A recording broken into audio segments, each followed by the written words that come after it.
yaje imbere arasimbuka aravuga ngo nza kwishurira inzu umwaka wose. Elle a sauté, elle a dit je vais payer ton loyer pendant une année. Ibyo byose n'urwibutso rukomeye. Tout ça c'est un grand signe. Mu rusengero hano Ici dans l'église, yaritanze intebe. elle s'est donnée pour donner les chaises.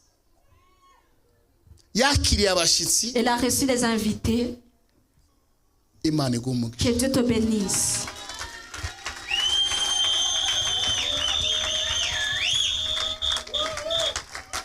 Imana igumugisha. Que Dieu te bénisse. Imana igumugisha. Teddy. Imana igumugisha. Que Dieu te bénisse. Kandi ukomeze uwo mutima. Et continue à garder ce cœur. Hallelujah. Amen. Ndamagara Bella. J'appelle Bella. Ntago nzibagirwa. Je n'oublierai pas ubuzima bwanjye bwose. toute ma vie. Ibyo mwakoze. Ce que vous avez fait. Imbuto mwabibye kuri jewe. La semence que vous avez semée en moi. Ntago izibagirana. Elle ne sera pas oubliée. Imana ibahe umugisha. Que Dieu vous bénisse. Uje wambara lundi nawe yambare mardi. Toi tu porteras lundi, elle portera mardi. Inzozi zawe. Tes rêves zigiye kuba real. Vont se réaliser. Icyo wabwiwe. Tout ce que tu as reçu. Ntago ugiye kucyumva. Tu ne vas plus l'entendre. Ugiye kukibona. Mais tu vas le vivre. Ugiye kukibona. Tu vas l'expérimenter. Wumvise Imana ivuga. Tu as entendu Dieu parler. Wumvise abahanuzi bavuga. Tu as entendu les prophètes prophétiser. Wumvise baguha ubutumwa. Tu as reçu des messages. Ntago ugiye kumva. Oh, tu ne vas plus entendre. Yesu ashimwe cyane. Que Jésus soit loué. Yesu ashimwe cyane. Que Jésus soit loué. Ntago umuntu yatanga detail. Alors on ne pourrait pas donner tous les détails. Muri iyi myaka ine. Alors dans les 4 ans, harimo n'abantu muri izi dépenses zose zabayeho. Il y a même des gens dans toutes ces dépenses qui ont eu lieu. Harimo aba supportingaga kurwanya ruhande wende umuntu akavuga ngo nkuguriye fanta cyangwa nkuguriye iki. Il y a des gens qui sont venus supporter et dire je t'achète quelque chose, je t'achète ça ou bien icyo umuntu yakoraga cyakoraga ikindi kintu gikomeye cyangwa se gihambaye. Ce que quelqu'un faisait, ça changeait toute chose. Ndashimira buri wese wabikoze. Je rends grâce à Dieu pour tout le monde qui l'a fait. Amen. Amen. Rimwe watanze, abiri watanze, ndashima Imana ibyo wakoze. Le peu que tu as donné. Ndakurahiye. Uyu mwana nawe anzaniye amafaranga. Imana izayaguhe menshi Imana. Que Dieu te donne plus que ce que tu as donné. Aho shanda yabika kure. Les premiers. No kuri ndatangiye pe ndabakiranye. Ayi yagurutse. Elle a volé plus que vous tous. Alléluia. Amen. Imana imuhumugisha. Que le Seigneur la bénisse. Imana imuhumugisha. Que le Seigneur la bénisse. Kuri ibyo ngibyo byose bibaye amafaranga ageza muri miliyoni n'ayandi y'amadolari. Donc en comptant le total ça va plus de des millions et des millions. Ugiye kubara kuyashira hose hamwe ararenga miliyoni zingahe sinabonye umwanya wo kuyakusanyiriza hamwe yose. Donc on n'a pas eu assez de temps pour le mettre ensemble, le calculer ensemble. Ndashaka ko buri muntu wese afata umwanya wo kwishimira icyo yaba yarakoze cyose muri ministry. J'aimerais que tout le monde prenne le temps de pouvoir être reconnaissant envers lui-même s'il a fait quelque chose dans son ministère. Aya mafaranga yavuye hehe? Cet argent est venu d'où? Amwe yavuye mu byacumi. Ça est venu des dîmes. Amwe yavuye mu maturo. C'est venu des offrandes. Amwe yavuye ku kindi kintu cyose support umuntu yatanze. C'est venu de tout le support que chacun de vous a donné. Bivuga ngo ça veut dire que impamvu tubivuga harimo nibyo nibagiwe ibi ni jewe jenyine. Ça, c'est la raison pour laquelle on le dit, c'est parce qu'il y a certaines choses qu'on a oubliées. Ni refera kuri rapport zatanzwe. En me référant des rapports qui a été donné. Amen. Amen. Harimo nibyo ntashobora kwibuka. Il y a même des choses que je ne peux pas me rappeler. Ariko. Mais icyo buri wese yakoze. Tout ce que chacun de vous a fait. Imana imuhumugisha. Que le Seigneur le bénisse. Amen. Amen. Imana imuhumugisha. Que le Seigneur le bénisse. Turaza gushimira abo bantu. Alors on va remercier ces personnes. Kuko kugira ngo umurimo ugere hano pour que l'œuvre arrive là où il est aujourd'hui. Ntago ari umuntu umwe. C'est pas une personne. N'abantu bose. C'est tout le monde. Kandi ntabwo navuga ngo natanze menshi cyangwa wowe watanze make. No, twese turi mu murima w'Imana. Je pourrais pas dire que je donnais plus que toi, mais non, tout le monde on est sur le même terrain. Même l'enfant qui vient de m'apporter les sous qui sont dans ma poche. Elle vient de faire quelque chose. Alléluia. Amen.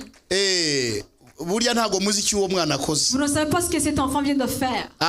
Ni utangiye n'ituro rya le 1er janvier. Elle donne une offrande au 1er janvier. Akingwa ikirere cy'amafaranga. Elle vient d'ouvrir son atmosphère de l'argent. Hallelujah. Amen. Yesu ashimwe cyane. Que Jésus soit loué. Imana ibaho umugisha. Que le Seigneur vous bénisse. Ndashaka gushimira buri muntu wese. J'aimerais remercier tout le monde. Nababwiye ngo ibyo ngibyo biva mu byo abantu batanga. Je vous ai dit que tout ça vient dans ce que les gens donnent. Iyo mbonye statistique ya finance bamaze iyo bayinyohereje. Quand on me montre les statistiques de finances. Bakanyohereza buri mwaka. Et qu'on m'envoie chaque année. Uko buri muntu wese akiranuka kuba Kristo dufite hano. Comment tout le monde est droit dans tous les chrétiens de l'église que nous avons ici. Harimo abantu. Il y a des gens. Shaka gushimira kuko nta n'ukwezi na kumwe kurarenga bataratanga gukiranuka kwabo. Il y a des gens qui ne manquent pas chaque mois de donner leur droiture.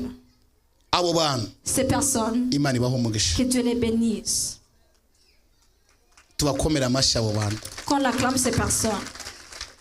Nakagombye kubahamagara kubera ko ni raporo.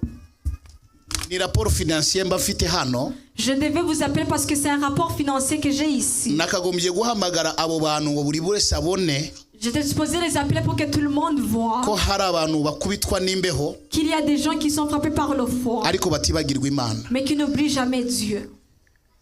Bavuga ngo n'umurimo w'Imana ugomba kuavansa. Et ces personnes disent que l'œuvre de Dieu doit avancer. Hanyuma tukoroherwa gukora uwo murimo. Et qu'on puisse faire l'œuvre de Dieu. Abo bantu. Ces personnes.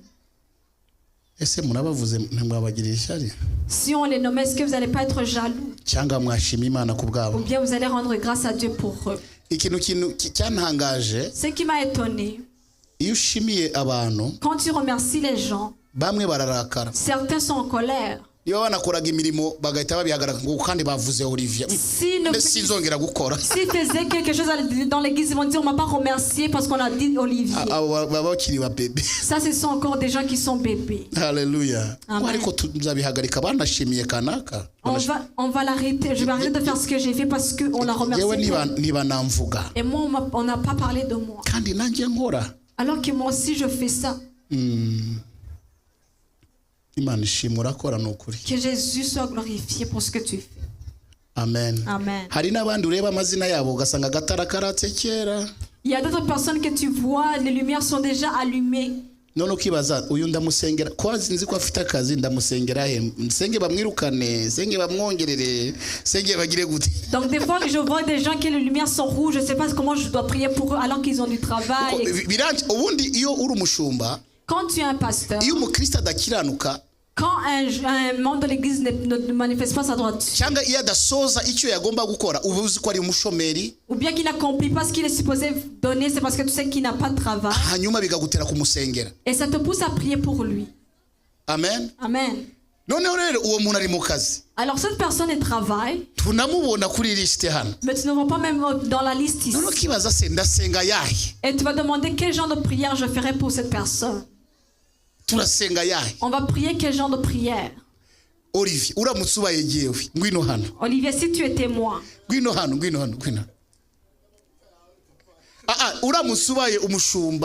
tu étais pasteur. Et que tu as un rapport comme ça mais que tu ne liras pas.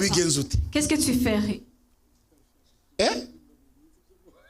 Il a dit c'est juste toi qui sais la réponse.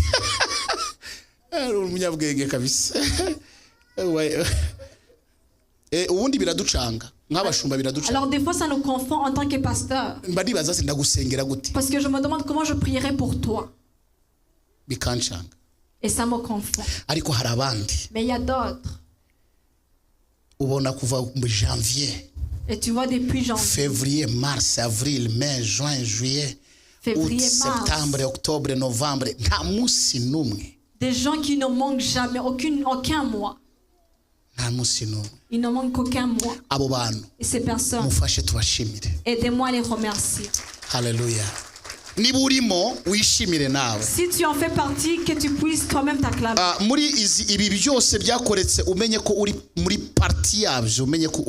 Dans tout ce qui a été fait, sache que tu en fais part aussi. Alléluia. Amen. Amen. Amen. Amen. Amen. Amen. Amen. amen Amen. amen Amen. amen Amen. amen Amen. baba y'intwari Ils ont été des vaillants. umwami Yesu azabibuke Et que le Seigneur se souvienne de vous. ntimuzakamirwe Que vous ne soyez pas, que vous ne vous muzave mu éteignez bwiza pas. mujya mu bundi Mais que vous allez de gloire en gloire. n'abacitse intege nabo Et ceux qui ont été découragés bagasiga abandi mu kibuga et qui ont laissé les autres dans le terrain. uyu ni umunsi wo gutangira gushasha Ça, c'est le temps de recommencer à nouveau. bakora ibyiza Pour faire la bonne chose. nibanzanire impano Alors amenez-moi les cadeaux kugira ngo ndangize tujye kurya bambwiye ko byatunganye pour on puisse manger parce qu'on m'a dit que tout est en ordre. Thierry nanzanire ziriya mpano hano Que Thierry m'apporte les... haleluya Les cadeaux aze ici. azihagarare hano Il va les amener ici. ngire abo gushimira On va remercier certaines personnes. bamwe ntibari hano Certains ne sont pas là abandi bari hano et les autres sont là. gushimira Remercier. ntiwabona ibyo ushimira umuntu Tu n'aurais pas assez pour remercier les gens. ntabwo wabona ibintu byinshi washimira abantu Tu n'aurais pas assez pour remercier quelqu'un. ariko hari abantu nabonye babizerwa Mais il y a des gens que j'ai vu qu'ils étaient fidèles muri uyu murimo w'Imana dans ce ministère. ni nko kuvuga ngo C'est comme dire, wagize neza tu as fait bien. amen Amen.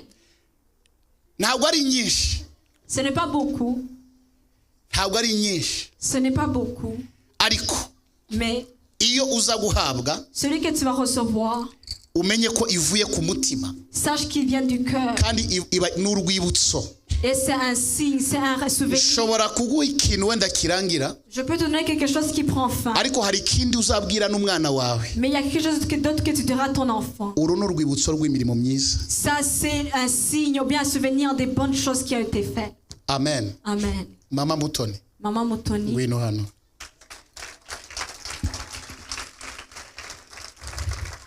nabonye umuntu abantu benshi bafite ishyaka J'ai vu une personne qui a de zèle, kugeza naho yararwaye même quand elle était malade. uyu munsi imana ubu ni muzima Aujourd'hui, elle est en santé, elle va bien. nta munsi nigeze mbona Il n'y a pas de journée que j'ai vue ngo yicare mu rugo qu'elle était assise à la maison. n'abafite abashyitsi akampamagara Quand j'avais des invités, elle m'appelait. ndetse kugeza kuri graduation yanjye Même à ma graduation, ntabwo nabyanditse hano je ne l'ai pas écrit. abantu bose baje muri graduation yanjye Tout le monde est venu dans ma graduation. niwe wabishyuye hoteli C'est tout le monde qui est venu à ma graduation, c'est elle qui a payé l'hôtel. ibyo ni ibintu bito Ça, c'est rien du tout. yakoze imirimo Elle a fait des choses. ndabyibuka turi no kuri poirier Même à Poirier. yaravuze ngo yaje imbere arasimbuka aravuga ngo nzakwishyurira inzu umwaka wose Elle a sauté, elle a dit, je vais payer ton loyer pendant une année. ibyo byose ni urwibutso rukomeye Tout ça, c'est un grand signe. mu rusengero hano Ici, dans l'église, yaritanze intebe elle s'est donnée pour donner les chaises. yakiriye abashyitsi Elle a reçu les invités. yagaburiye abashyitsi Elle a nourri les invités. yacumbikiye abashyitsi Elle a hébergé des invités. yambitse abashyitsi Elle a habillé les invités. yabaguriye amashakoshi Elle a acheté des Aba sacs mama. pour eux, les mamans. yabahaye esanse Elle les a donné l'essence. yatanze imodoka ye bayigendamo Elle a donné sa voiture. bakora amakurse Ils ont fait des courses avec. imana igumuge Que Dieu te bénisse.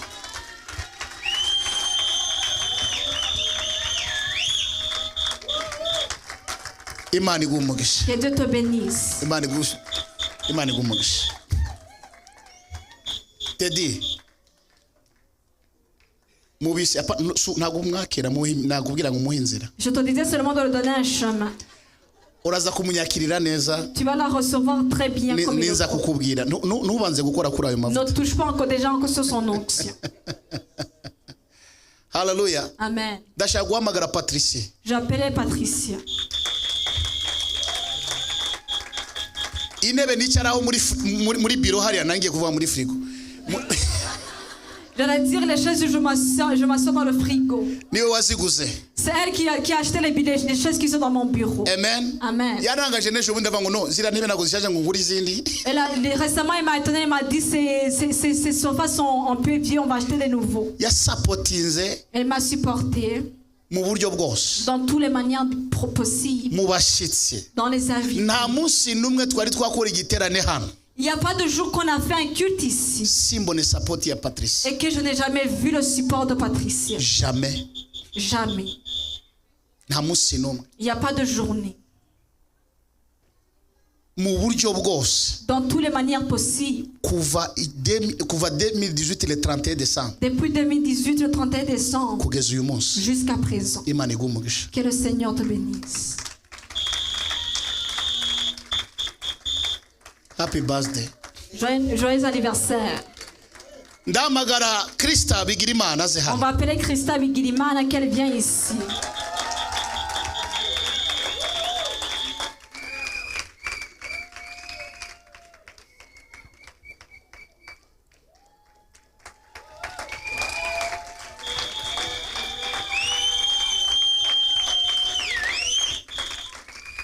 N'umukristo wari Redeemed kuva Kigali. Elle est l'une des membres de l'église de Redeem depuis Kigali. Yabatirijwe Kigali. Elle a été baptisée à Kigali. Niho yahindutse muri Redeemed Kigali. C'est là où elle a été changée à Kigali. Ngeze muri Canada. Arrivée au Canada. Yaratuye Toronto. Elle habitait à Toronto. Niho yarari. C'est là où elle était. Yarafite akazi Toronto. Elle avait un travail à Toronto. Niho yabaga Toronto. C'est là où elle habitait. Amenye ko ngiye kuba hano. Et quand elle a su que je suis venue vivre ici, Aravuga ngo papa ndashaka kuza gukora umurimo w'Imana. elle m'a dit, papa, j'aimerais venir faire l'œuvre de Dieu ici. Asiga ibintu byose Toronto. Elle a tout laissé à Toronto. Aza hano gutangira bushasha. Elle est venue ici pour commencer de nouveau.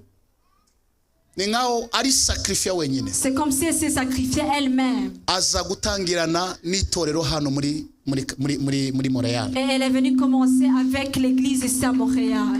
Imana iguhe umugisha. Que Dieu te bénisse. Ndashima kandi umuryango wamwakiriye. Je rends grâce à Dieu pour la famille qu'il a accueillie. Namuhaye kwa Pasteur Charles. Je l'ai confiée dans la maison de Pasteur Charles. Ntago bari bamuzi. Il ne la connaissait pas. Nawe ntiyarabazi. Et elle ne connaissait pas également. N'uyu munsi niho akiri. Et jusqu'à présent, elle habite encore là-bas. Nta munsi Pasteur Charles arambwira ngo wa muntu wampaye. Il n'y a pas de jour que Pasteur Charles m'a dit que la personne que tu m'as confiée. Cyangwa ngo madamu we amamagare ambwire ngo Bishop Krista aratunaniye. Ou bien qu'elle me dit, Christa, elle est insupportable. Imana iguhe Que umugisha. Dieu te bénisse. Imana iguhe umugisha. Que Dieu te bénisse. Imana iguhe umugisha. Que Dieu te bénisse. Kandi ukomeze uwo mutima. Et continue à garder ce cœur. Hallelujah. Amen. Ndamagara Bella.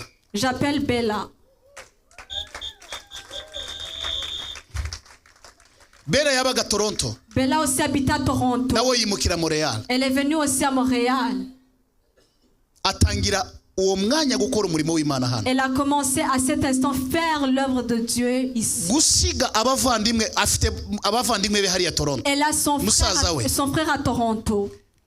Arimuka. Elle a déménagé. Aza kuba hano Montréal. Elle est venue vivre ici à Montréal. Kuva umunsi Depuis le jour qu'elle a déménagé. atangira kuba mu murimo w'Imana. Elle a commencé à être dans le ministère. Kuva atangiye umurimo w'Imana. Depuis qu'elle a commencé l'œuvre de Dieu. Ntabwo yavuye mu murimo w'Imana. Elle n'a pas quitté. Imana nayo. Et Dieu aussi. Yaramubyibuhije. Dieu l'a rendu, l'a donné de l'argent. Nta mafaranga ufite? Est-ce que tu n'as pas l'argent? Okay. Ni ngombwa kugira ngo na Kristo afite akazi keza. C'est primordial qu'on le dise parce que même Christ aussi a un bon travail. Imana yabaye récompense nziza. Dieu les a bien récompensés. Mwagize neza mu murimo w'Imana. Donc vous avez bien fait dans l'œuvre de Dieu. Hallelujah. Amen. Félicitations. Félicitations. Ntago umuntu kuvuga ngo avuye ahantu. C'est pas facile de dire à quelqu'un qui aje gutura ahandi hantu. Et il vient vivre quelque part d'autre. Utarifata nk'ibintu byoroshye. Ne le prends pas, c'est pas des choses à prendre à la kubera umurimo w'Imana. À cause de l'œuvre de Dieu. Ni bangahe? Combien? Bashobora kwimuka.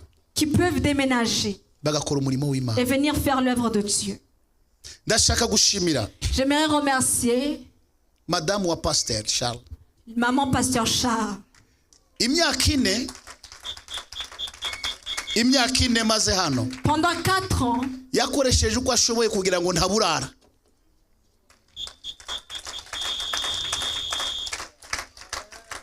Akoresha uburyo bwose kugira ngo mbone ibyo kurya.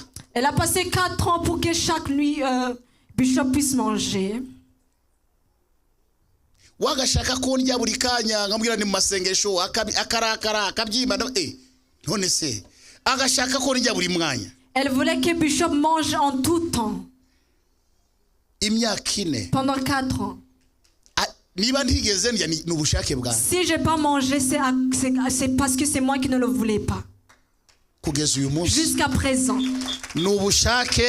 c'est moi qui l'a voulu. Pastor Charles ngwino hano ntabwo uri buyambare ariko nugera urayimwambika Pasteur Charles, tu ne vas pas le porter, mais quand tu vas arriver à la maison, tu vas la faire porter ça. umubwire ngo Et dis-la, warakoze. merci.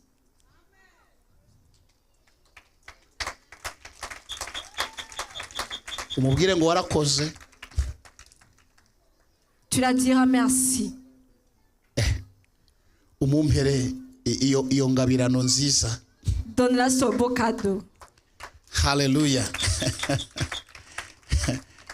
Amen. Amen. Hallelujah. Olivier Olivier na Elsa muze et hano Elsa également. mwaranyambitse. Vous m'avez vêti. imbeho yazana kwibagirwa n'ibintu byose bakagenda bakiruka bakazana amapantaro bakazana amashati bakazana amakuru. Quand j'avais tout oublié et que j'avais froid et tout, Imana Dieu, iyo nkorera ibihe byose le Dieu que je sers éternellement, izabambike qu'il puisse vous revêtir kugeza ku buzukuru n'ubuvivi. depuis vos petits-enfants. uyu mugabo azi gusonga ubugari. Cet homme sait comment faire du foufou. ayamabara ngo Bishop ntabwo kumbuye akagari. Des fois, il m'appelle, il me dit, Bishop, est-ce que ça te manque pas de manger du foufou? hari igihe mva Montreal ntawe mbwiye nkahita ngenda. Il y a des fois que je quitte Montréal sans dire à quelqu'un, je pars directement. abangaba nabise Betania Je les ai appelés chez eux, je les ai appelés en Béthanie. ni code nabahaye. C'est le code que je les ai donné. ntabwo nzibagirwa Je n'oublierai pas ubuzima bwanjye bwose toute ma vie ibyo mwakoze. ce que vous avez fait. imbuto mwabibye kuri jyewe La semence que vous avez semée en moi, ntabwo izibagirana. elle ne sera pas oubliée. Imana ibahe Que umugisha. Dieu vous bénisse. ujye wambara lendi nawe yambare mardi. Toi, tu porteras lundi, elle portera mardi. mercredi na jeudi. Mercredi, jeudi. ubanza ugire iminota 5 hanyuma uze kumuha nawe. Mais maintenant, vous allez faire 5 minutes et tu vas le donner les autres Imana 5 ibahe minutes umugisha. à elle. muri Que beza Dieu vous bénisse. Muri beza. Vous êtes beau. mwambereye umugisha. Vous avez été une bénédiction pour mwabaye nous. umugisha w'itorero. Et vous avez été une bénédiction dans l'église. Amen. Amen. kuva umunsi umushumba wabo Pastor Kayijuka Leur pasteur Kayijuka, niho nabamenyeye. c'est là où je les ai connus. yarantumiye Il m'a appelé. njya kuvuga ubutumwa. Je suis allé évangéliser, prêcher à son église. mbona Elsa arimo arakora umurimo Et j'ai vu Elsa qui faisait le ministère. kuko abashumba babo ni inshuti zanjye twaranamenyaniye nabo baje mu Rwanda. Car leur pasteur, on se connaît, il était venu au Rwanda. batari hariya bakaba bari hano hose ni iwabo. hose ni iwabo. Quand ils ne sont pas là-bas, ils venaient ici parce que partout c'est chez eux. kimwe nange iyo ndi Ottawa njya gusura Pastor Kayijuka hamwe na mama Pasteur. Mais moi aussi, quand je suis à Ottawa, je vais visiter pasteur Kayijuka. muri umugisha. Vous êtes une Imana bénédiction. ibahe umugisha. Que le Seigneur vous bénisse. Amen. Amen. Hallelujah. Amen. Hallelujah. Amen. uhagarariye abakristo bose bare 31 décembre wivine. Donc, celle qui représente tous les membres de l'église, tous ceux qui étaient là le 31 décembre. na n'ubu kabugihari. Et jusqu'à présent que tu es encore là. Amen. Amen. uhagarariye abakristo bose bare 31 décembre. Tu représentes tous les chrétiens qui étaient uyu là le munsi 31 décembre. ukabugihagaze. Et aujourd'hui, tu es encore là. Imana iguhe umugisha. Que Dieu te bénisse. Congratulations. Félicitations. ntiyagire undi muntu uyikoraho. Qu'il n'y ait personne d'autre qui le touche. na mama umubwire ngo rebaho ariko ntabwo yambara. Même ta mère dit là, ne le touche pas. Hallelujah. Amen. aba nibo batangiye urwo rugendo rwose. C'est eux qui ont commencé tout ce chemin depuis le 31 décembre. Amen. Amen. Amen. Amen. sinzi ukuntu navuga gushima. Je ne sais pas comment je dirais remercier. construction yabaye hano. La construction qui a été faite ici, nta wundi muntu witangiye ibikorwa byose hano. il n'y a pas quelqu'un d'autre qui s'est donné pour tout ce qui a été fait. 5h du matin 5 heures du matin, umuryango agomba gufungura kugira ngo abakozi baze bakore hano. la porte devait être ouverte pour que les ouvriers viennent faire le uwitanga travail. ibyo bikorwa byose Tout celui qui a fait tout ça, ni Pastor Charles. c'est Pasteur Charles. yazaga mu mbeho. Il venait dans le froid. hari igihe yambwiraga mu ijoro ngo ndumva umusonga wankubise. Des fois, il me disait, je sens que le coup de froid m'a frappé. ariko akakisha buri kintu cyose kigenda neza. Mais il s'assurait que tout aille bien. warakoze. Alors, merci à ngwino toi. hano Alors, tu peux t'avancer. yambeho yagukubise Le froid qui t'a frappé, uyu munsi aujourd'hui, uraruhuka. hari abana basigaye baravutse nawe batangire aujourd'hui tu vas te nawe reposer. batangire bakuyoboke. Il y a des enfants maintenant qui vont suivre tes ordres. Hallelujah. Amen. Yesu ashimwe cyane. Que Jésus soit loué. Yesu ashimwe cyane. Que Jésus soit loué. Hari umuntu hano Il y a quelqu'un ici utajya ubura mu materaniro kandi afite imyaka 85. qui ne manque jamais dans le culte alors qu'elle a 85 ans. Mama General, Maman générale, ngwino hano. viens ici. Ndabizi umuntu wese yakomera Imana amashyi kubwa Tout le Mama monde peut acclamer General. le Seigneur pour elle. Amen. Amen. Vraiment. Mama, uri cadeau ya église. Tu es le cadeau de l'église. Uri cadeau ya église. Tu es le cadeau de l'église. Igihe cyose nkubonye À chaque fois que je te numva vois, nuzuye umunezero. je suis remplie de Niyo joie. waba wenyine mu materaniro Même quand tu es toute seule, tu numva viens nuzuye toute umunezero seule. mwinshi. Moi, je suis remplie de joie. Warakoze. Merci. Imyaka 85 Pendant, elle a 85 ans. atashobora kubura mu nzu y'Imana keretse byakomeye. Mais elle ne manque jamais dans la maison de Dieu, à part qu'il y a quelque chose qui se passe. Amen. Mama,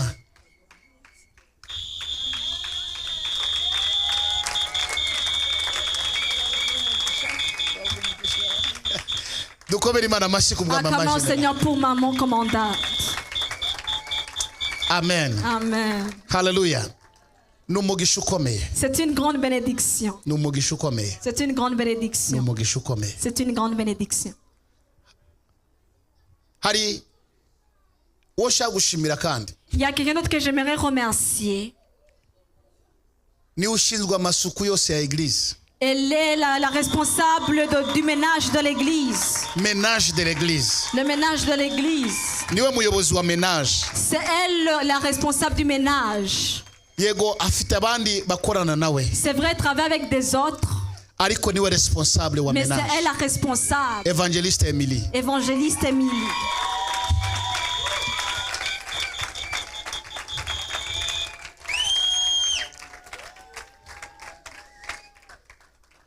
Ntabwo kugira ngo Emily azabure muri église. Pour que maman Émilie manque dans l'église. Kuva umunsi wa mbere yinjira muri Redeemed. Depuis le premier jour qu'elle est rentrée à Redeem, Nta munsi nari namubura. elle n'a jamais manqué. Yesu ashimwe cyane. Que Jésus soit loué. Imana iguha umugisha Que Dieu te bénisse ku bwitange bwose. pour comment tu t'es donné. Emily, Mama usibye n'ibyo À part ça, niyo hari abashyitsi araza akansanga même quand il y a des invités, elle vient me retrouver. bimeze gute Elle me demande comment c'est. agatanga siporo yiwe Elle donne son support kugira ngo twakire abashyitsi. pour qu'on puisse recevoir les invités. Harimo nabo twishyura itike y'indege. Il y a même des gens qu'on a payé leur ticket d'avion. Imana iguha umugisha. Que le Seigneur vous bénisse. Igihe cyose uzajya ureba iyi kado À chaque fois que tu avances au cadeau, uzajya umenya ngo ni imirimo myiza sache que c'est les bonnes heures. Imana izakwibukiraho. Que Dieu se souviendra de toi. Warakoze Emily. Merci, maman Émilie.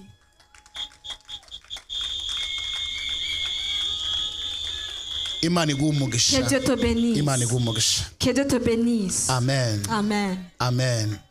Imana iguha umugisha. Que Dieu te bénisse.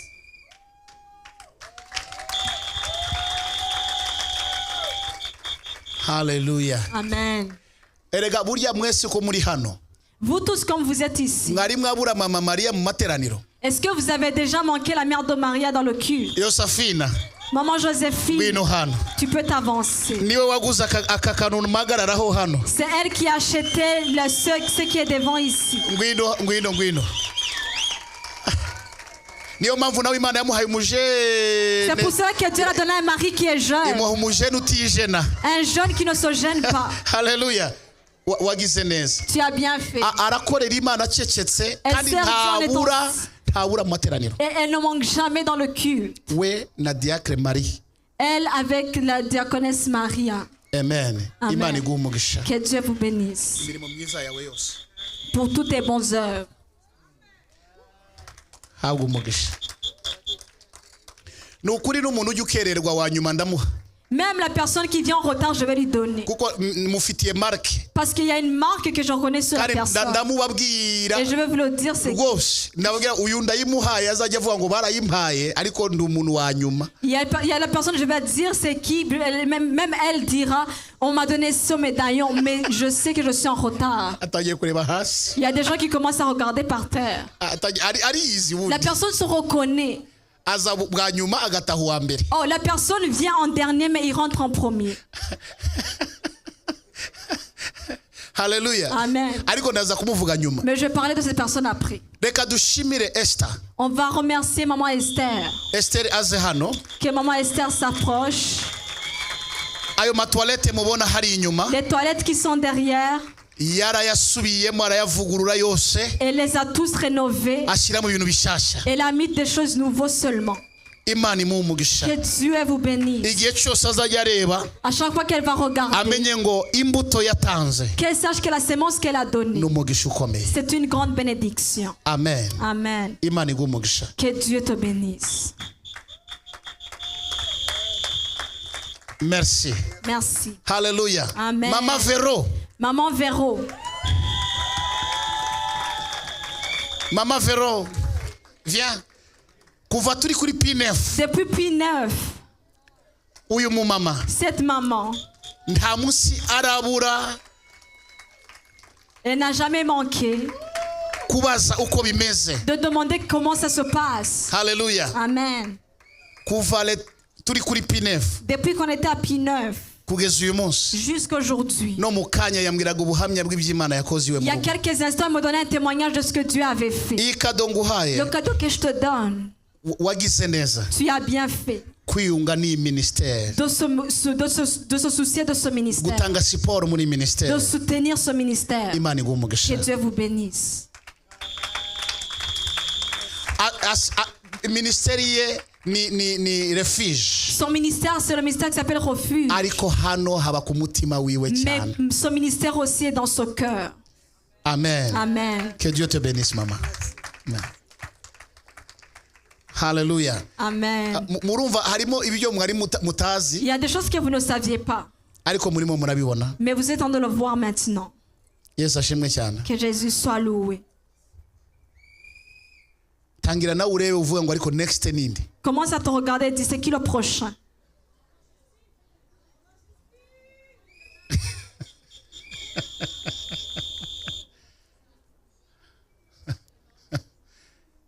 Evangeliste Tamara. Évangéliste Tamara.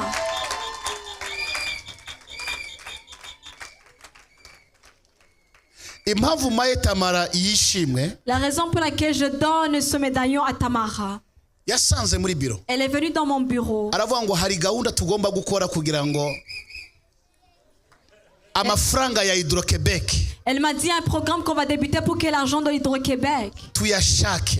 quand on trouve. Akajya arara amajoro atekiwe mu rugo, Elle a passé des nuits à cuisiner chez elle à la akajya maison. kugura ibintu, Elle allait acheter ce qui est amafaranga nécessaire. abiguramo nyazi, On ne sait pas d'où l'argent est. ariko amafaranga aboneka yose akayatanga kugira ngo twishyure Hydro-Québec. Mais l'argent qu'ils recevaient en bénéfice de ce qu'ils vendaient, ils ont payé ça avec l'Hydro-Québec. Byavuye muri revelation yiwe C'est venu dans sa révélation à ukuntu elle. dushobora koroherwa mu kwishyura amabili. Comment elle peut nous alléger dans les factures. Imana Que imumugishe. Dieu vous bénisse.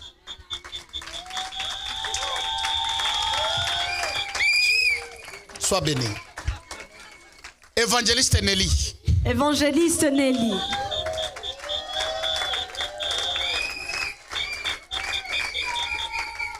Nelly Évangéliste Nelly. yabajije ngo bele muyishura ngahe. Elle a demandé combien vous payez belle par mois. Barabimubwira On lui a dit. nawe ajya atanga amafaranga ya bele kwishyura bele Elle, aussi, chaque mois. elle contribue chaque mois pour qu'on puisse payer l'internet. abikora en secret. Naje kumenya ejo bundi Elle le faisait en secret, je l'ai su récemment. mbona raporo bamuhaye. En voyant le rapport. Imana iguhe umugisha. Que Dieu te bénisse. Ayo 100 combien watanze yo kwishyura bele buri kwezi, Le 100 combien que tu as payé pour Imana ibiguhera umugisha. l'internet chaque mois, que Dieu te bénisse pour ça.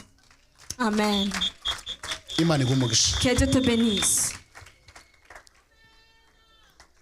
ntabwo umuntu yakwitangira igikorwa cy'umurimo w'Imana. Il n'y a pas quelqu'un qui peut se donner, se sacrifier pour l'œuvre de Dieu. Hari abandi Mathieu Il y a aussi Matthieu naze hano. qu'il vient.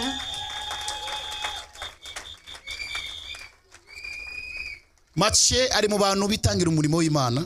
Papa Matthieu est parmi les gens qui se donnent dans l'œuvre de Dieu. Ndabyibuka tutaranarambutsa hari ibyo yitanzemo mu murimo w'Imana, akora iyo sacrifice Imana igumugisha. Il y a des sacrifices qu'il a fait dans l'œuvre de Dieu, que Dieu te bénisse pour ça. Yabikoranye umutima mwiza. Il a fait avec un grand cœur. Imana ibiguhera umugisha. Que Dieu te bénisse pour ça. Uzajye ubireba uvuge ngo nagize neza. Regarde-le et dis j'ai bien fait. Kent Ntwari. Mais évangéliste Kent Ntwari.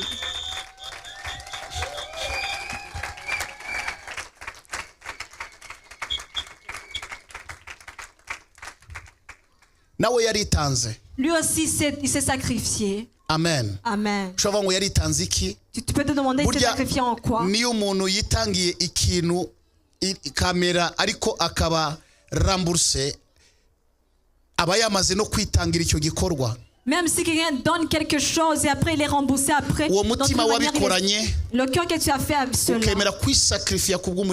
que tu as accepté de te sacrifier pour l'œuvre de Dieu, on ne l'a pas oublié. You make it to be proud. Tu nous as tous rendus fiers. On a travaillé jour et nuit pour que tout aille bien dans le média. Souviens-toi de tous les bonnes œuvres. Tous tes sacrifices ont une récompense devant Dieu. Sois béni.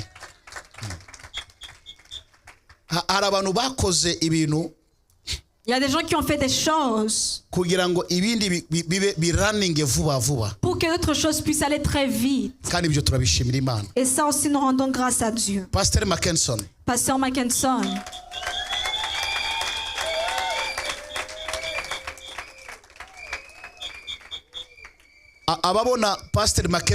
Ceux qui voient Pasteur Mackinson, même quand ils ne le voient pas dans le culte, il est dans les Kodim.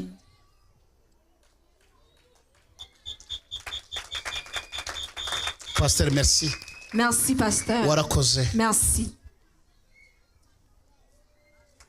Que Dieu vous bénisse. Est-ce que tu sais être patient, enseigner les enfants, le culte fini et ils rentrent? Et il est aussi le leader des jeunes, le pasteur des jeunes. Et il met toutes les choses en ligne dans l'administration. Sans que rien ne manque. Rien du tout.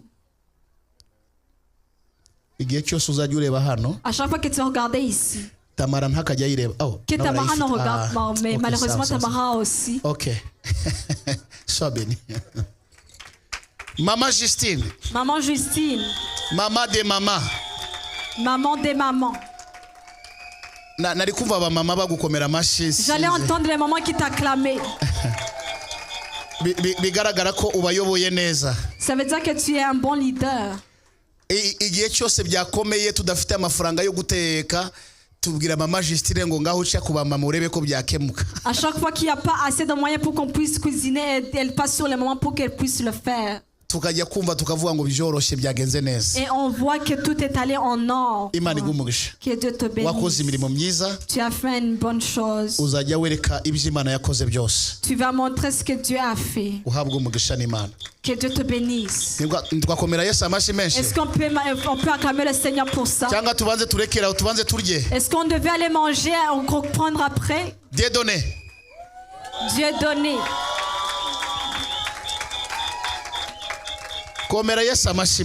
Acclame pour Jésus. Depuis que Dieu nous a donné Dieu donné. J'ai vu le sacrifice de Dieu donné. Dieu nous t'a confié au bon moment. Il venait de Saint-Hyacinthe. Il venait les vendredis. Et dimanche. Et des jours spéciaux, quand on a des cultes, il était là. C'est lui le président des caméramans. Dieu donné. Dieu donné. Que Dieu te bénisse. Tu es mon fils. Que Dieu te bénisse. Félicitations. Ya Dieudonné afite urukundo rwinshi. Dieudonné a un cœur d'amour. Rwinshi. Afite urukundo rwinshi. Il est rempli d'amour. Hallelujah. Amen. Afite urukundo rwinshi. Il est rempli d'amour. Kandi Imana imuha umugisha. Et que Dieu le bénisse. Bega twarambiwe? Est-ce qu'on est fatigué? Twarambiwe. Est-ce qu'on est fatigué? Reka phase ya kabiri turayikomeza. On va continuer la deuxième phase.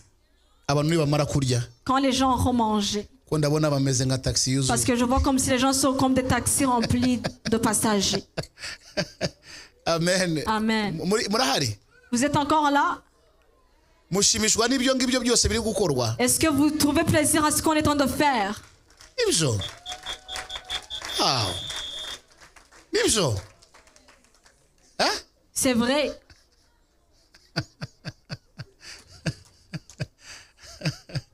Alléluia. Amen. So Imana ibaho umugisha. Que Dieu vous bénisse. Kandi Imana ibagirire neza. Et qu'il vous fasse du bien.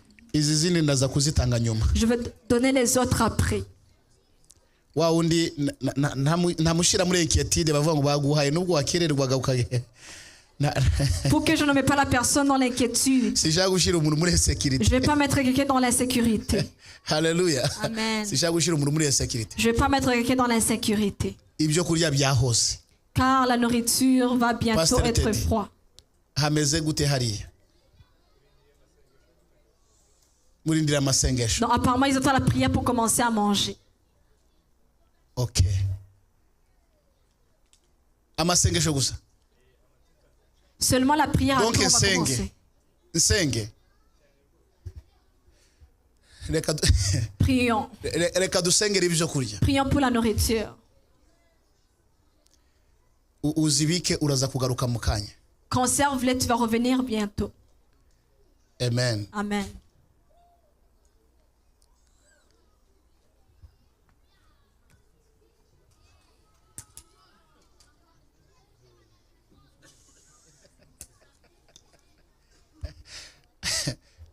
Abapasteri muze hano, abapasteri muze. Les pasteurs venaient ici.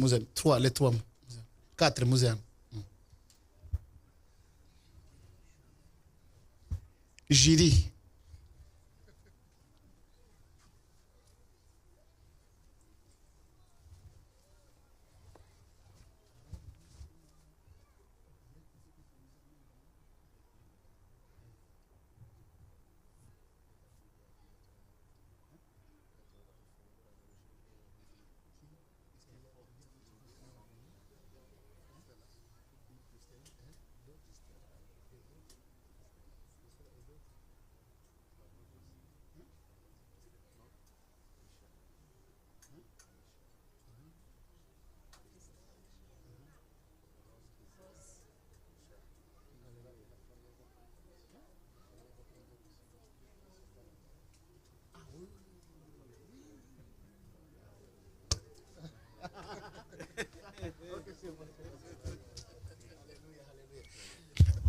Babafitiye cadeau zindi. Ils ont d'autres cadeaux pour vous. Baraza kuzibahereza nabo nyuma mumaze kurya. Ils vont vous donner les autres cadeaux après. Amen. Amen. Amen. Dukomereze amashi menshi. Acclamons pour Jésus. Hallelujah. Amen. Yesu ni mwiza. Jésus est bon. Reka mamagare mama Tamara. J'appelais la mère de Tamara. Nawe aze muhereze impano yiwe. Je vais la donner son cadeau. Mama Tamara yarabonye ko ndimo kwigisha. La mère de Tamara a vu que je viens de prêcher. Aravuga ngo no bishop agomba kujya abona jinja ikoze neza kugira ngo atagira niyo mpamvu ntagisarara murumva ijwi ndaririmba nkazamuka ni Mama Tamara. Bishop doit boire du bon gingembre, donc tout ça c'est grâce à la mère de Tamara. Mama Tamara. La mère de Tamara. Wow. Oh, pourquoi vous acclamez pas Dieu pour elle? Mama Tamara. La mère de Tamara. Sois bénie, maman. Tu es une bénédiction. Ouais. Alléluia. Amen. Reka tugire vuba tubirangirize icyarimwe. Qu'on fasse vite pour qu'on finisse en même temps. Right? Évangéliste Jean de Dieu. On va appeler évangéliste Jean de Dieu.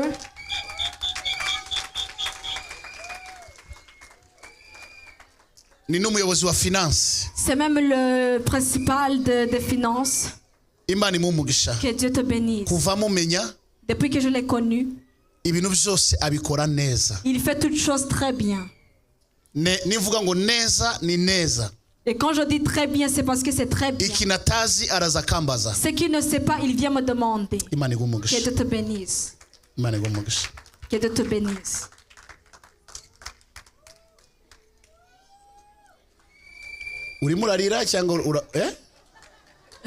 Est-ce que la personne qui fait ça, est-ce qu'elle pleure ou bien?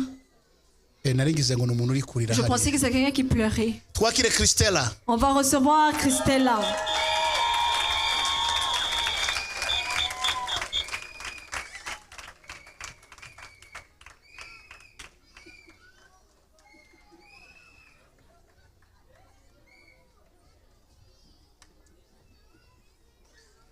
Alléluia. Amen. En clamant le Seigneur pour évangéliste Christella. Aujourd'hui, elle est également interprète. Donc c'est maintenant multisystème. Donc vous savez déjà tout ce qu'elle fait. On ne peut rien rajouter. Que Dieu te bénisse, Christella. Tu as pardonné beaucoup. Celui qui a pardonné beaucoup, il s'est aimé beaucoup. Elle est rentrée complètement dans ce ministère avec ses enfants. Elle quitte le travail après avoir travaillé 12 heures. Elle vient dans le ministère et elle vient faire l'œuvre de Dieu. Et elle amène également ses enfants. Ils rentrent la nuit à minuit. Donc vous tous vous l'avez vu. Christella, que Dieu te bénisse. Je ne l'oublierai pas. Toutes tes œuvres, que Dieu te bénisse. Félicitations. Félicitations. On va appeler Fernand.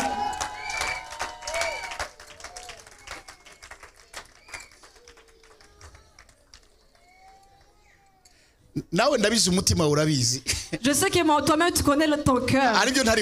Il y a ce que je ne veux pas dire. Mais ce que je te donne, que ça soit pour que tu rajoutes la vitesse. C'est pour rajouter la vitesse. Pour qu'on puisse monter encore. Fernand est interprète. Il est aussi musicien. Il fait tout très bien. Quand tout s'est bien passé. Quand il n'a pas rencontré quelque chose, un trafic. Que Dieu te bénisse.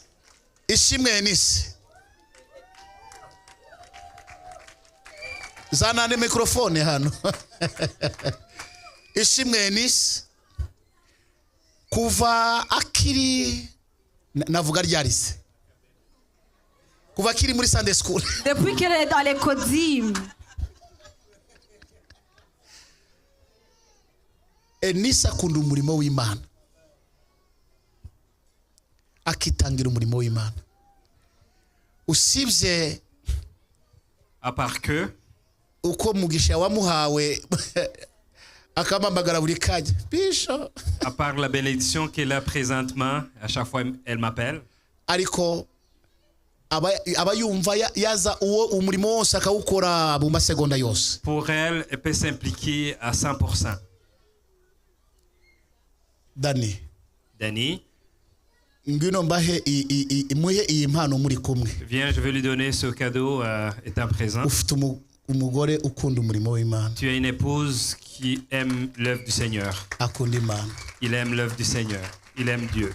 Eunice, que Dieu te bénisse. Tu es une vaillante. En plus, Eunice n'a pas peur de rien. La seule peur qu'elle a, c'est juste un sourire.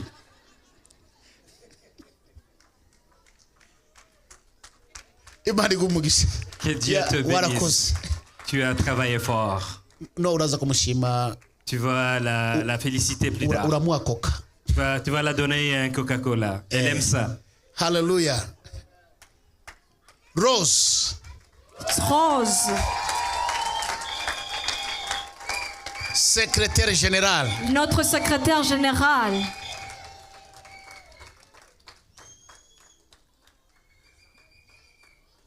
Leader wa chorale. Elle est également leader de la chorale. Aujourd'hui, aujourd'hui, elle a donné ce médaillon. Ce n'est pas assez. Mais je l'ai appelé dans le bureau. Je lui ai dit à partir d'aujourd'hui, tu es assistant pasteur. Et tu reçois ce médaillon en recevant le poste officiellement maintenant. Assistant pasteur à l'église Redeemed Gospel Church. Venez recevoir votre femme new position. Dans sa nouvelle position. She's now a pastor. Maintenant c'est un pasteur. Treat her like a pastor. Tu dois la prendre soin d'elle comme un pasteur. Treat her like a woman of God. Tu dois la prendre soin d'elle comme une femme de Dieu. From today first. À partir d'aujourd'hui. January. 1er juillet 2023. The weather has changed already. Maintenant l'atmosphère a changé pour elle.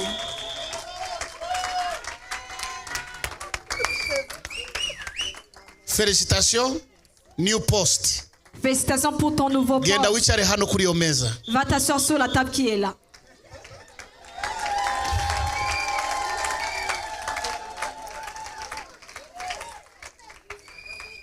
Danny. Come here. Danny. From today. À partir d'aujourd'hui. You are a leader of choir. Tu es le leader de la chorale. Félicitations. Félicitations. Move on. Et maintenant avance.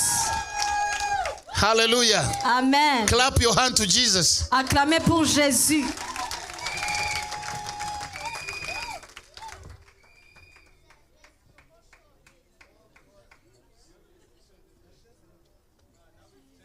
Hallelujah. Amen. Hallelujah.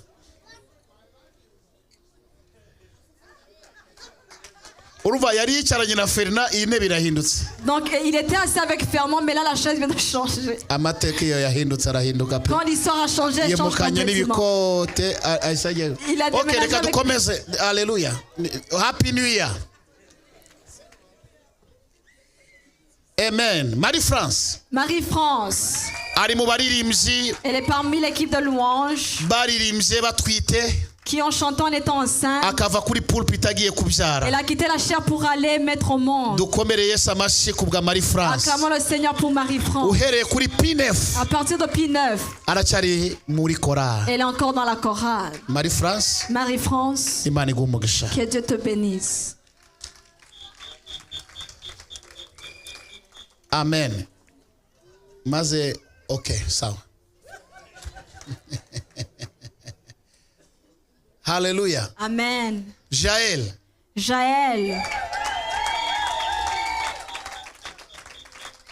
Yichara kuri izi ngoma hano from P9. Elle était sur la chair depuis P9 kugeza uyu munsi. Jusqu'à aujourd'hui. Nta munsi numwe. Il n'y a pas de journée. Arabura ugiye kubyina?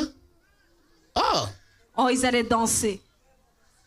Que Dieu te bénisse. Pour l'œuvre que tu as fait. Que Dieu te bénisse. C'est pas parce qu'il n'y avait pas de batteur, mais c'est elle qui a fait la batterie. Est-ce que vous ne pouvez pas acclamer le Seigneur pour elle? Akira, ndashaka guha Taina. Ça aussi c'est à Taina. Taina n'est pas là.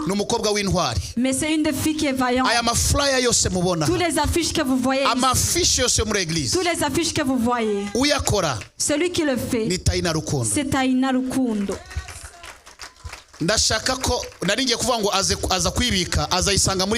J'allais dire qu'elle va la donner, mais c'est elle qui va venir chercher dans mon bureau. Je vais la donner quand elle va arriver dans mon bureau. Hallelujah. Amen. Jessica. L'autre c'est pour Jessica.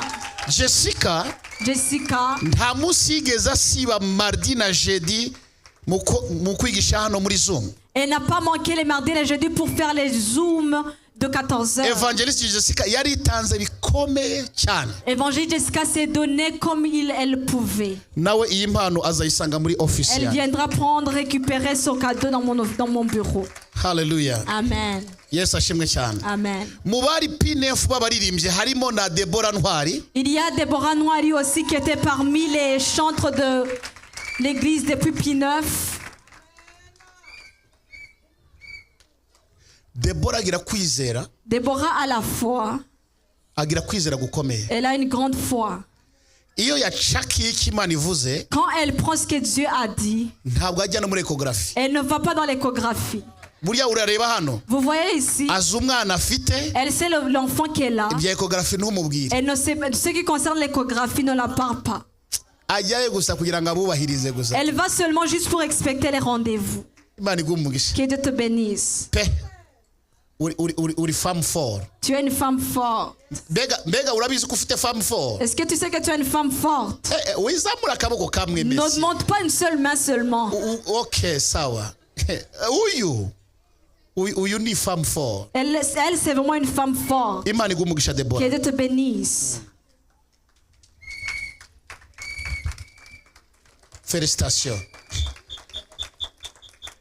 Hallelujah. Amen.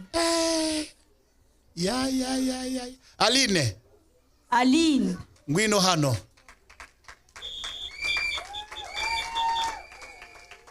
Aline ni tracteur. Aline c'est un tracteur. Aline.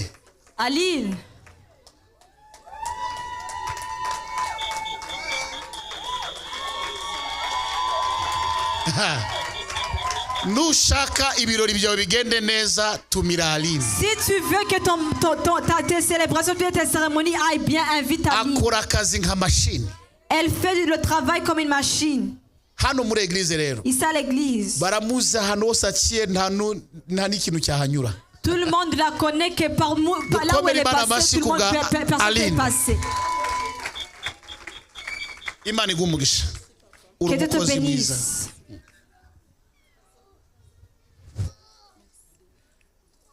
Genda wicare. Va t'asseoir.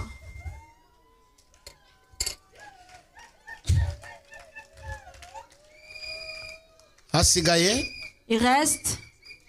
Hasigaye iyi ngiyi. Il reste ça seulement. Hagira umuntu ugira muri intercession. Qu'il y ait quelqu'un qui commence à intercéder. Hagira umuntu ugira muri intercession. Que quelqu'un intercède.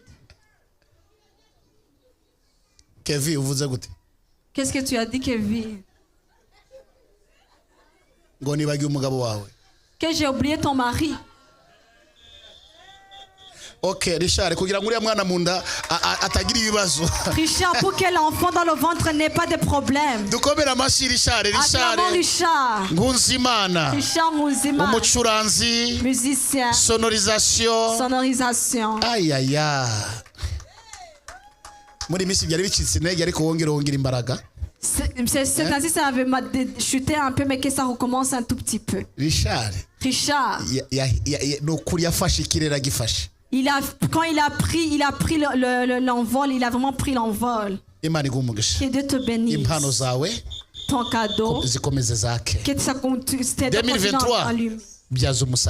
2023, que tu te multiplies. Est-ce qu'on peut acclamer le Seigneur? Amen. Amen.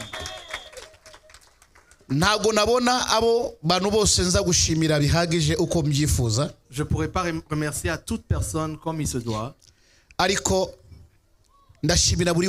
Mais je remercie chaque personne ici, en ce lieu. Je remercie chaque personne de tout mon cœur. Amen. Amen. On va maintenant manger. Ça sera la première fois qu'on va manger à cette heure-ci.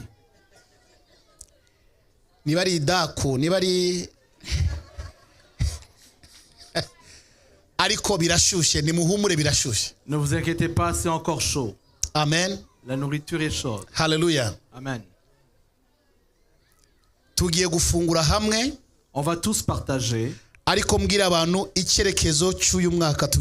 Mais en même temps, en vous partageant la vision de cette année. Cette année, il y a 3 choses. La première, la vision de l'année, de toute cette année 2023.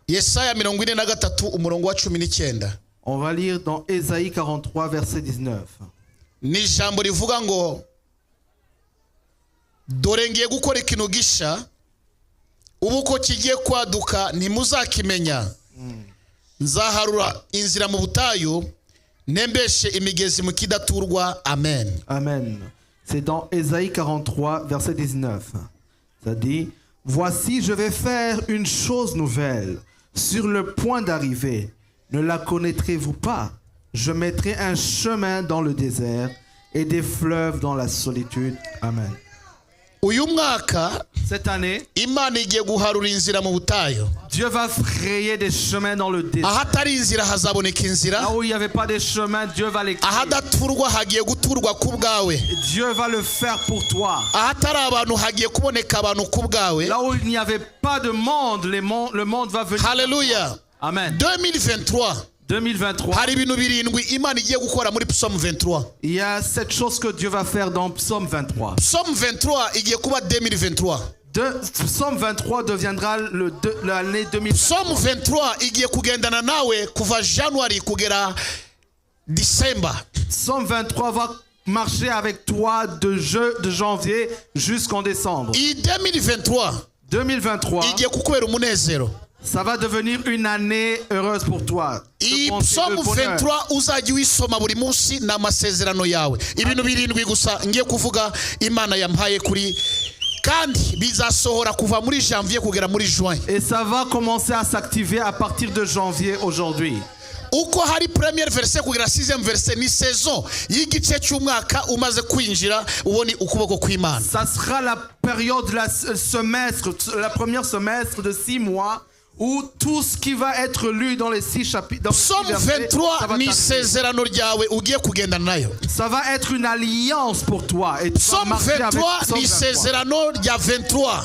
Psaume 23 sera une alliance. Psaume 23 ibanye nawe muri 2023. Psaume 23 va marcher avec toi durant l'année 2023. Ibi ndabikubwira kuva kuri premier verset kugera kuri 6e verset. Je vais te le dire du premier verset jusqu'au 6e verset. Imana izakuvanamo confusion zose. Dieu va ôter de toi toutes sortes de confusion. Icyambere uzabona kuva ku munsi wa mbere kugeza mu kwezi kwa gatandatu. La première chose que tu vas voir depuis aujourd'hui jusqu'en juin. C'est l'Éternel est mon berger et je ne manquerai de rien.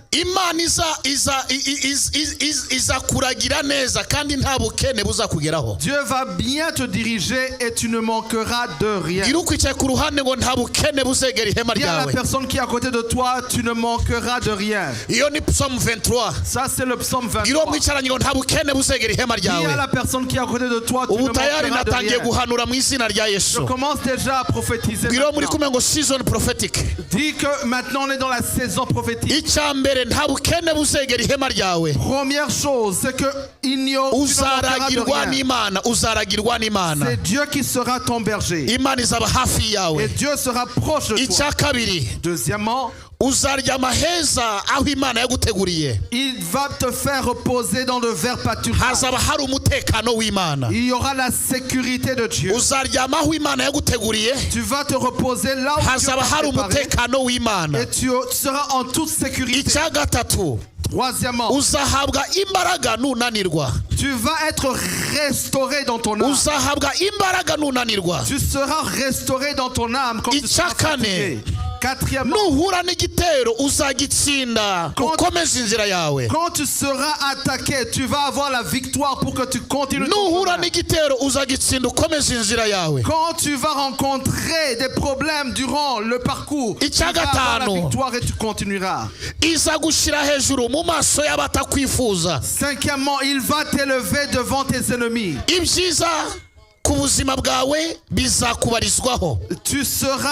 Tu auras toutes sortes de bénédictions sur ta vie. Oh, ntabwo ndi kumva amen y'abantu bari kumva. J'entends pas les gens qui reçoivent. Izagushira hejuru mu maso y'abatakwifuza. Il va t'élever devant tes ennemis. Bivuga ngo niba hari abantu batakwifuza. C'est-à-dire que s'il y a des gens qui sont des ennemis, nibwo Imana ivuga ngo untunganiriza ameza mu maso y'abanzi bawe. Il va dresser une table devant eux. Untunganiriza ameza mu maso y'abanzi banje. Il dressera une table en face de tes Imana izagushira hejuru mu maso y'abatakwifuza. Dieu va t'élever devant tes ennemis. Ibyiza bizakuzaho. Et la bonté va s'attacher à toi. Et ça viendra sur ta vie. Dieu va te faire du bien. Dieu te fera du bien. Dieu te fera du bien. Que tu le saches et que tu le comprennes et que tu le reçoives. Il va le faire au-delà de ton entendement. Ça c'est la 7e. Il va te faire du bien au-delà de ton entendement. Septièmement, tu demeureras dans sa maison et tu le serviras. Tu demeureras dans sa maison et tu le serviras. Seigneur, je relâche cette parole sur chacun d'entre nous. Que le psaume 23, ça puisse commencer avec cette année 2023. Au nom de Jésus-Christ. Au nom de Jésus-Christ. Au nom de Jésus-Christ. Au nom de Jésus-Christ. Je relâche la vie de chacun d'entre eux entre tes mains. À partir de ce 1er d'aujourd'hui jusqu'au mois de juin, il y ait des chants nouveaux dans leur cœur. Tu mettes des chants nouveaux dans leur bouche. Écoutez ce que Dieu m'a donné en 2023. Dieu m'a dit, voici, on va prendre l'enfant. L'avion qui va prendre l'enfant. Dans cet avion, il y aura des gens. Ça va s'arrêter à chaque portail. Et dans cet avion sortira une bénédiction que l'homme.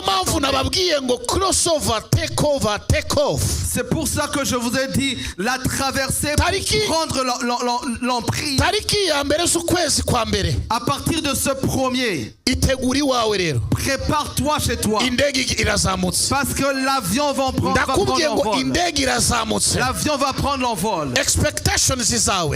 Toutes tes attentes, tous tes rêves, ça va se réaliser. Tout tes rêves vont se réaliser. Tout ce que tu as reçu, tu ne vas plus l'entendre, mais tu vas le vivre. Tu vas l'expérimenter. Tu as entendu Dieu parler. Tu as entendu les prophètes prophétiser. Tu as reçu des messages. Oh, tu ne vas plus entendre, mais tu vas le voir. Tu vas l'expérimenter. Cette année tu vas te marier. En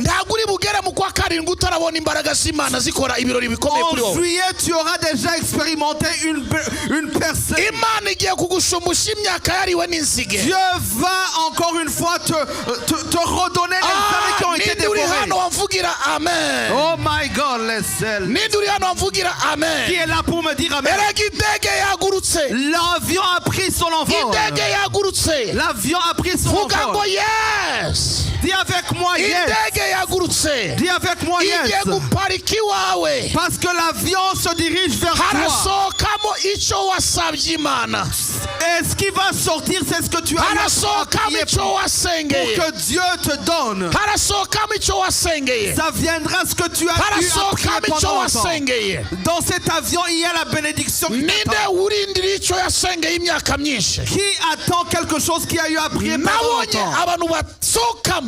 J'ai vu les gens qui sont sortis de cette avion.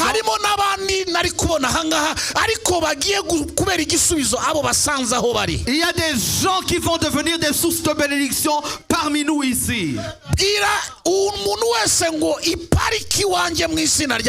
Commence à dire à chaque personne cette date. que cet avion vienne chez toi. Que cet avion stationne chez toi. Que cet avion stationne chez moi. Est-ce que je peux entendre un amen? Est-ce que je peux entendre un amen? Est-ce que je peux entendre un amen? Je peux entendre un amen. Est-ce que je peux entendre un amen? Si cet avion s'arrête chez toi et tu n'as pas d'enfant, tu vas avoir d'enfant. Si cet avion arrive chez toi et tu es en train de pleurer, tu vas commencer à te réjouir. Si ton compte était vide, tu vas avoir un embouteillage dans ton compte bancaire. Qui peut me dire un grand amen? 2023.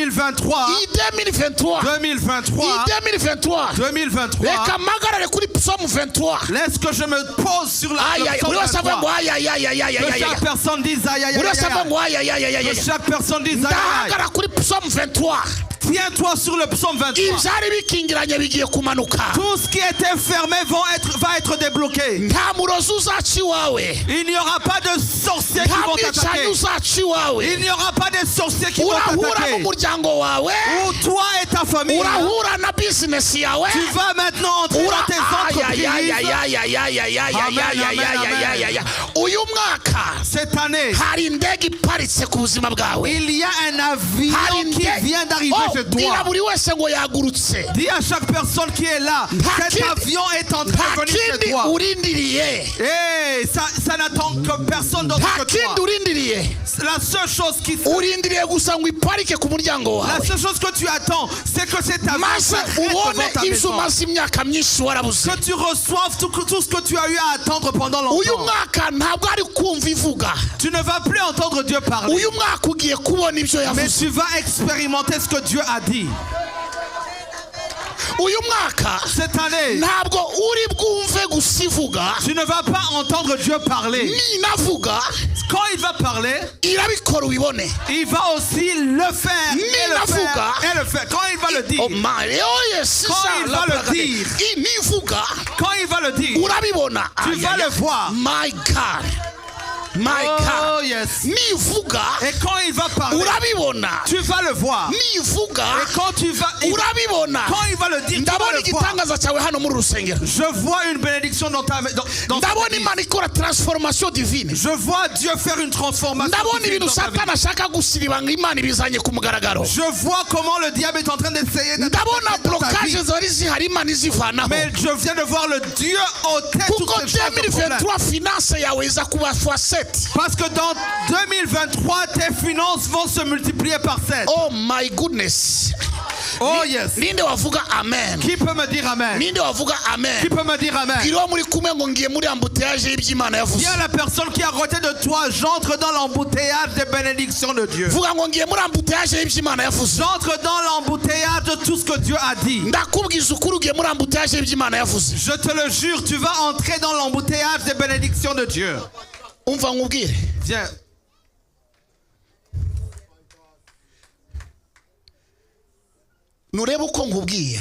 Tu vois comment je viens de te parler? Que tout le monde l'entende aujourd'hui.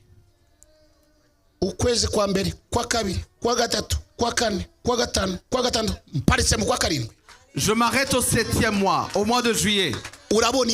Tu vas voir Dieu. C'est-à-dire que déjà la bénédiction est prête. La bénédiction est déjà prête. Et les gens vont pouvoir bénéficier et profiter de cela.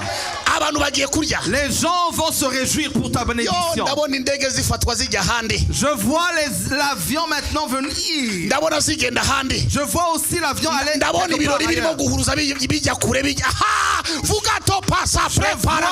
Oh my God. Oh yeah, yeah, yeah, yeah. Qui peut dire amen? Je vois les avions passer. L'un s'arrive,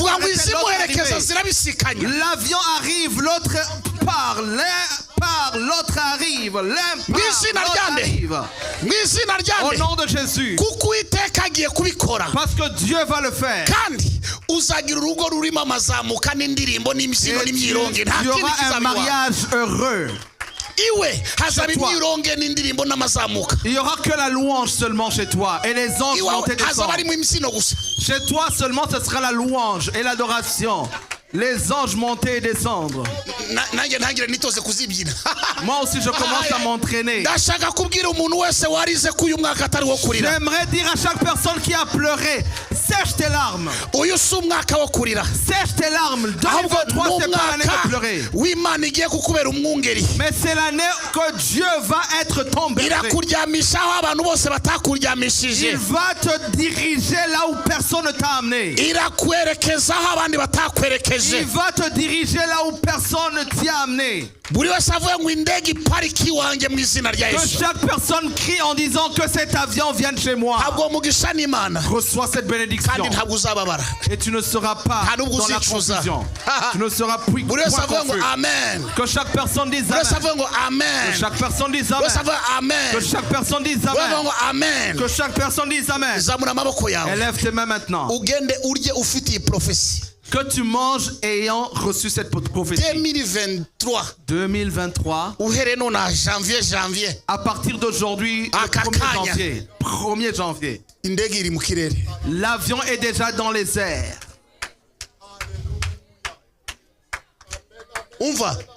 Écoute. Michael est descendu et il a dit à Daniel, je suis là. Michael a dit à Daniel, je m'en viens. Toi aussi tu vas entendre quelqu'un qui va te dire, je m'en viens. Dis à la personne qui est à côté de toi, tu vas commencer à voir quelqu'un venir et dire, me voici. Tu as prié. Tu as pleuré. Tu as perdu énormément. Mais tout ça c'est dans les archives de Dieu. Mais 2023, le bon berger va te diriger. Il va l'accomplir. 2023, tu le verras de tes propres yeux.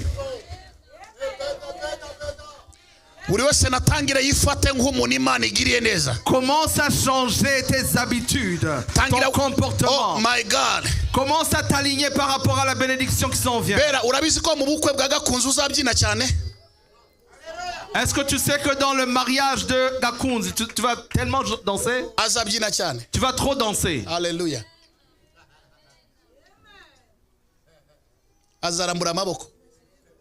Tu vas élever les mains.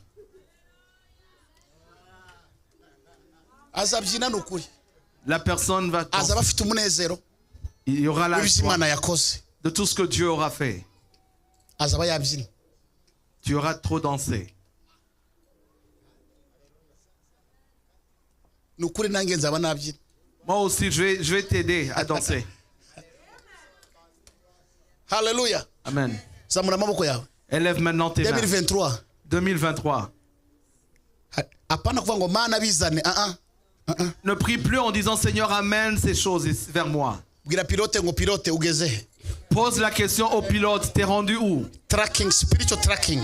Je suis en train de te traquer. Où est-ce que tu te trouves maintenant? Spiritual tracking. Je suis en train de te chercher spirituellement. Spiritual tracking. Je te cherche spirituellement.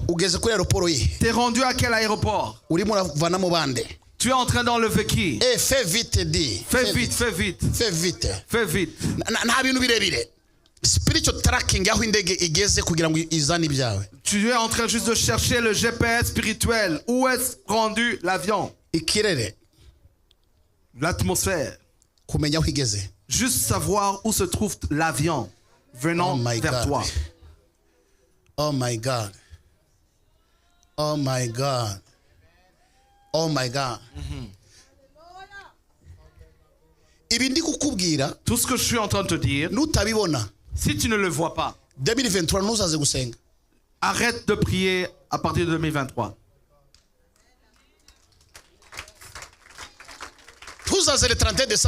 Ne reviens pas le 31 décembre si tu ne vois pas ce que je viens de te dire.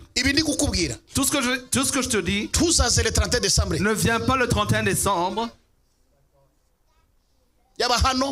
que ce soit ici ou ailleurs où va se passer le culte. Tout ce que je te dis, ça c'est oui et amen. Élève tes mains maintenant. Tu ne vas plus l'entendre. Même les gens qui vont venir te dire des choses, non, les choses qui n'ont pas de programme, d'agenda, non, tu mets ça de côté. Le 30 juin, je serai en Israël. Hallelujah. Amen. Je serai à la montagne en Israël. Même avec tous les gens qui se sont déjà inscrits, on va aller là-bas en Israël. Yes, ashimwe cyane. N'abamaze gukora record yo kuba yo kujyana Israel muzabona iyo le 30 jours ya Israel nuvuga ngo mbahaye gusa kuva nonaha Psalm 1 23 1 6 Maintenant je vous donne le premier semestre avec Psalm 23 du verset 1 jusqu'au verset 6 jusqu'au mois de juin.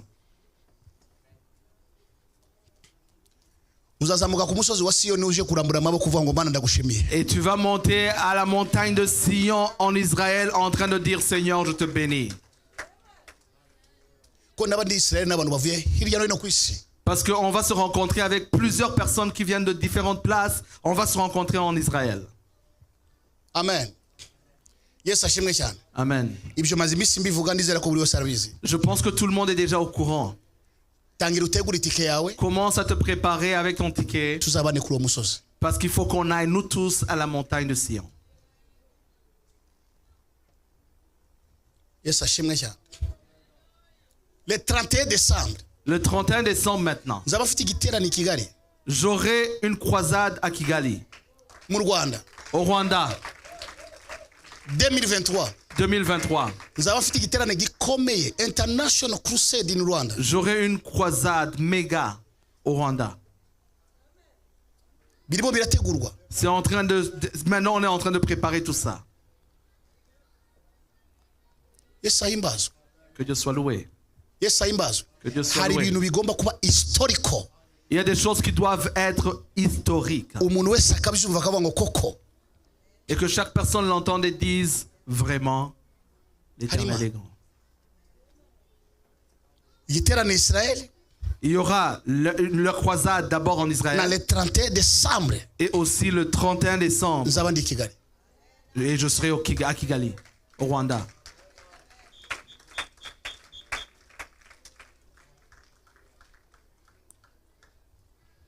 Yes, que Dieu soit loué. 2023,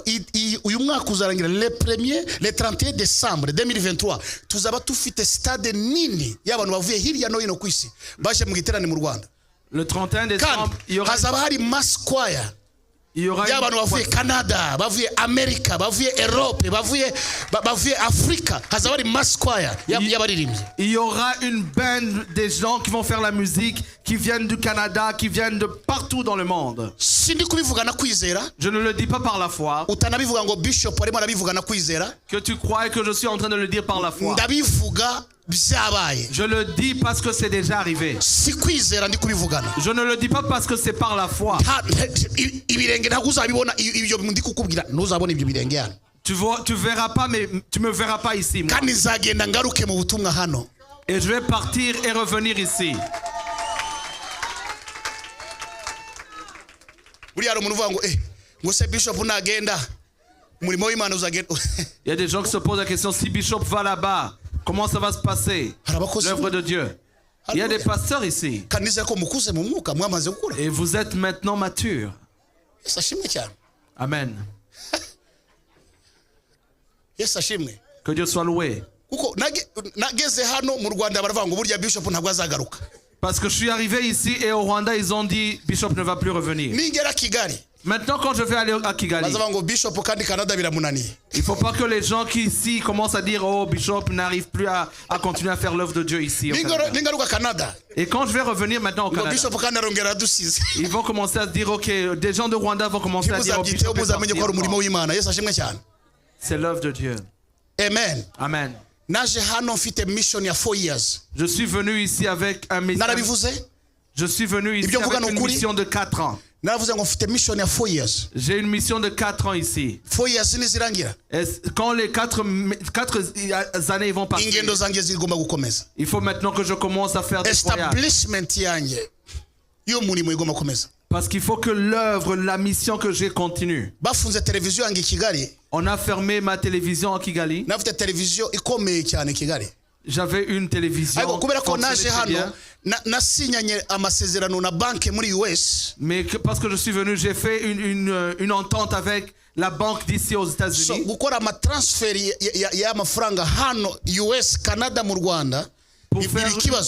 Pour faire l'échange des devises des États-Unis au Rwanda, c'est vraiment problématique.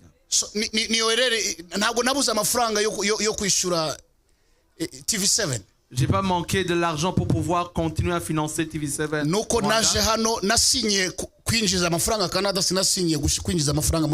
C'est parce que j'ai signé que ils puissent me donner de l'argent pour ici au Canada et non au Rwanda. Amen.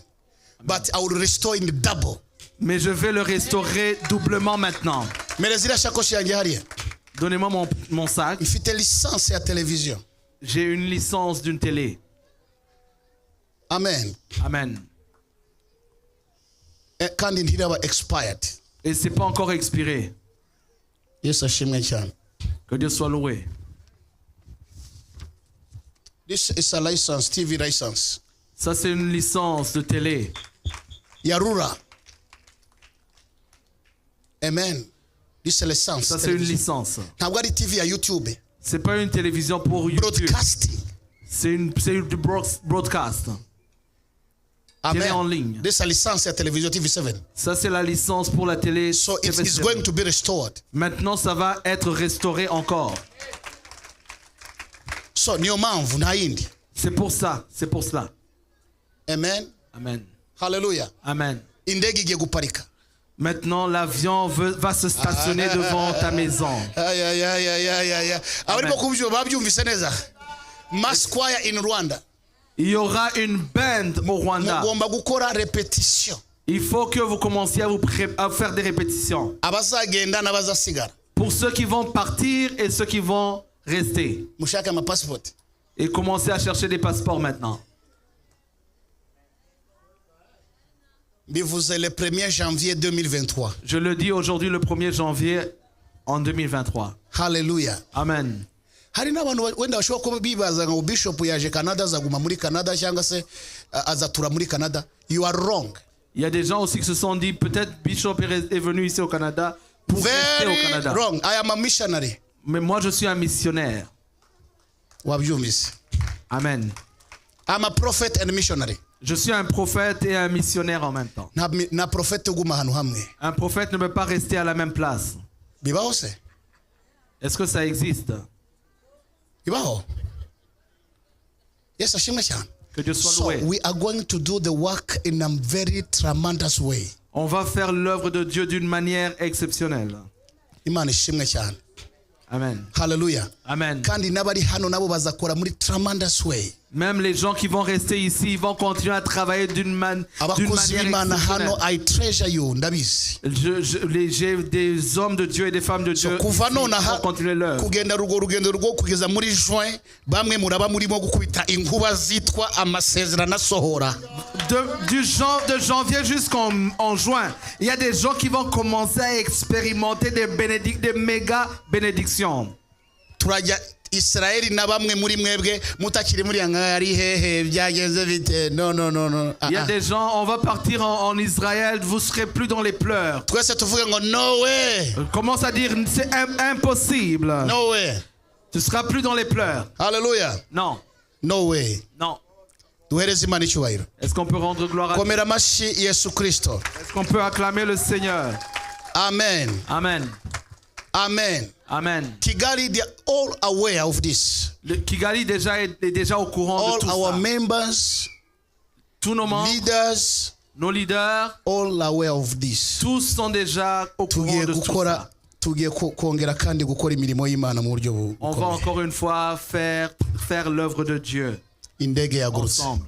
Parce que l'avion a pris l'envol. Take off. a pris l'envol. Est-ce qu'on est ensemble? Est-ce qu'on peut élever nos mains? Il y a des gens peut-être qui ont dit Bishop ne va plus retourner au Rwanda. Va dire à ces gens, au Rwanda c'est chez lui jusqu'à ce que Jésus revienne sur terre.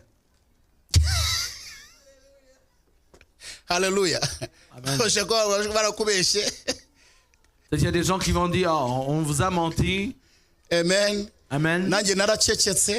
Et moi aussi je ne disais rien. Le 1er janvier, mais le 1er janvier, ce message est pour tout le monde. Surtout pour ceux qui se et qui me voyaient au Canada et ils croyaient que je suis toujours la même personne. No way. Impossible. No way. Amen. No way. Iman. Dieu, il va nous donner une œuvre méga ici au Canada. On aura un building ici au Canada. Ici, on sera en louange et adoration ici au Canada. Vous voyez l'apôtre Gitwaza? Vous le voyez quitter Texas, retourner à Kigali.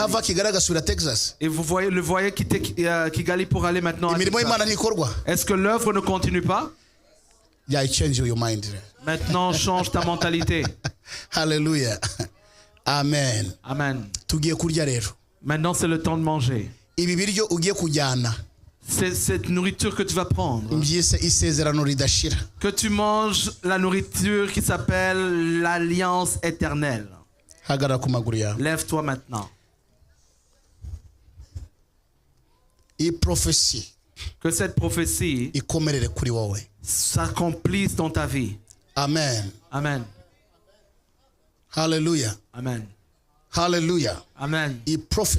Que cette prophétie marche avec toi. Que cette prophétie marche avec et opère. Que cette prophétie ouvre des portes devant toi.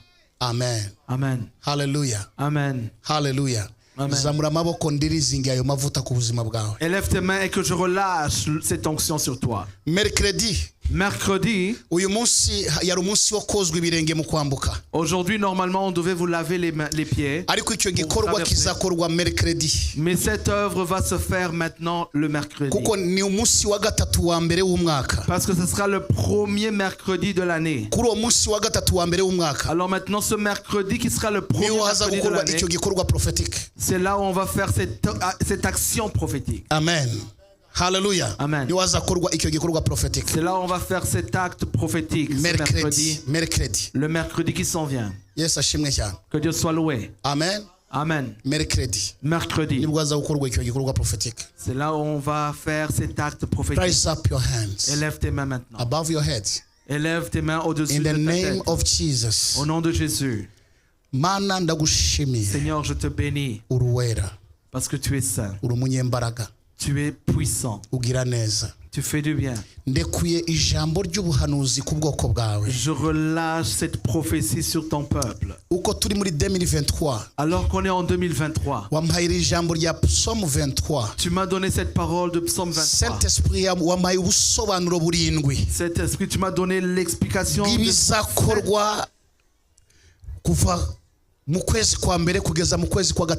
tu m'as donné le discernement de 7 choses qui vont se passer de janvier en juin. Je te remercie. Cette parole est une parole de la prophétie. C'est une parole prophétique. Que chaque personne qui la reçoive et se base sur cette parole, laisse que l'avion de bénédiction s'arrête devant sa maison. On vient de commencer le mois de janvier.